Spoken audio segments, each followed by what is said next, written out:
walking with you in Central Park. The day is sunny with a chance of us. Drove by the Met, a statuesque pose, pretending like you're from Billionaire's Row. This happy affair, a sweet city fling. It's New York in spring. Oh, what a wonderful, glorious thing. It's New York in spring.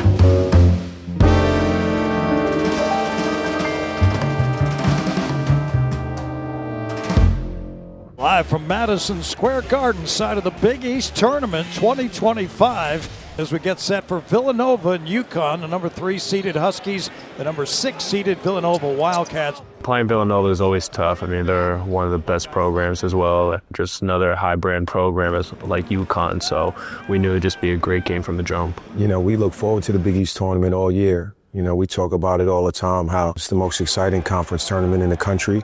Eric Dixon, you know, leading scorer in the country. You know, they got some really talented players, and they're fighting for their lives just as we are. On the floor, he attacks Caravan. Step back jumper, good by Poplar. He's a dangerous man offensively. Poplar jabs once, he throws up a jumper and he hits. Poplar putting it together, and the Wildcats are hot, and they have a 17-8 lead over UConn. It was a tough game out the gate. You know, they were ready to go, and it took us some time. We had some guys that hadn't experienced the Big East Tournament yet, and I think they had to settle in a little bit. He puts it on the floor, he spins to the rim, and he lays it up and in. What a shot by Terrace Reed. But I thought we stayed within striking distance. Stewart has the ball taken away. He got it back to Caravan on the left wing, and Alex knocks down a 3. UConn back within 4, 17-13. Crossover, jumper, Poplar, good. Uh-oh, he is on fire. That's a mismatch that UConn's got to figure out. McNeely drives inside, back to Alex. Near Aiden drills a corner pocket 3. UConn crowd finally comes alive over behind the UConn bench. Scoop handoff to Dixon, they get the switch, and Mahaney steals. Mahaney speeds inside and laid it up and in. He's at the foul line, wants to step back, he fires a jumper and hits. Who can guard him? Because Poplar's doing it all as the Wildcats run to the locker room with a 36-31 advantage. Second half for us was all about our defense. You know, we had a spirited halftime locker room, you know, and I think our guys got the message that, you know, it's time to step up.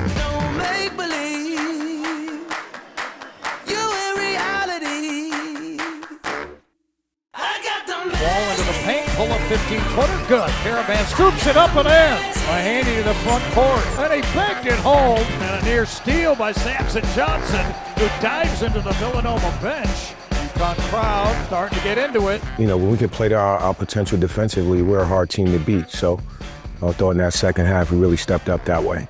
Yeah, I would say our defense, we were able to string together a lot of stops, like 3 stops in a row, and we continue to do that about 3-4 times. Yeah, in the second half, we really just turned it up defensively. We started playing much better on the defensive end. We were paying attention to the scouting. We were playing personnel better, and that really what got us the separation we needed to close out that game. Was right. They're down to 10 to shoot. Out front to Johnson. Hands back to Diarra. Gotta go. They give it a Caravan for 3. And he buried it! Alexander the Great has delivered! 63-54. UConn by 9. Getting in the lane, Alex came in very clutch and some really big shots. I mean, listen, the reality is that Alex has been a mainstay because he's been there before. You know, and he has that confidence. He's shown up in big spots. So for him to shoot the ball as well as he did in the second half, to him to play make the way he did in the second half, you know, just showed his character, showed his leadership, and we need that in March. And the Huskies will run the clock out and win this thing 73-56. Wow, what a turnaround by UConn. And they'll face Creighton tomorrow night, 9 o'clock. It'll be the semifinals of the Big East Tournament. We had a semifinal matchup against Creighton at 9 o'clock, and it was another battle. I mean, we split with Creighton earlier in the year. We knew how good of a team they are offensively, and you know, we wanted to do everything to make sure we made it to the championship. Creighton is one of the best defensive teams in the country, and they scheme well. You know, they force you to play a very isolated kind of 2-on-2 game in that drop coverage, and it's tough, and you got to come up with different ways to score. You got to pass, you got to cut, you got to land and play off 2 feet. So, it's always a challenge when you're playing against them. Neal for a three, and he's able to hit a three ball on the first sequence of the ball game by the Blue Jays, and they have the lead.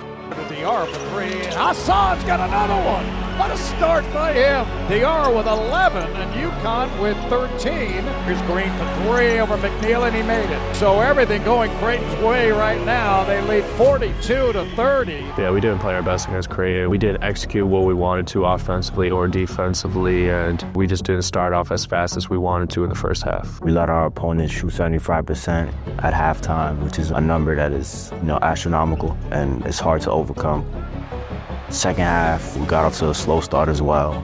Got down 17, but we were able to fight. Reed powers his way in and puts it up left-handed. Here's McNeil. He attacked Zukic. He got fouled. They dropped it in. Liam got it going a little bit. Solo hit some big shots. I thought Jay Ross gave us some good minutes, gave us some energy off the bench that we needed. Kick out Mahaney for three. That's good. UConn within 5. Timeout. Blue Jays. And the Husky Nation in the house as Mahaney and company are back in this thing. I thought we just showed the heart of a champion. And I think that's been the case for us all year. We just couldn't get over the hump. Just couldn't get over the hump at the end of the day. The Huskies will head into the NCAA Tournament next week with a loss in this Big East semifinal. It was a lot like 2 years ago when we lost to Marquette in the semifinals. Obviously, we were extremely disappointed, but we were excited about what was ahead of us in the NCAA Tournament. So we watched film that night, clipped up the film. We woke up the next morning, watched the film, got through it. It was a tough film session, obviously. You got to regroup. You can't just toss a loss like that. You got to watch the film, learn from your mistakes. We like to say we left that in New York, and, looking forward to what's coming in the NCAA Tournament for us.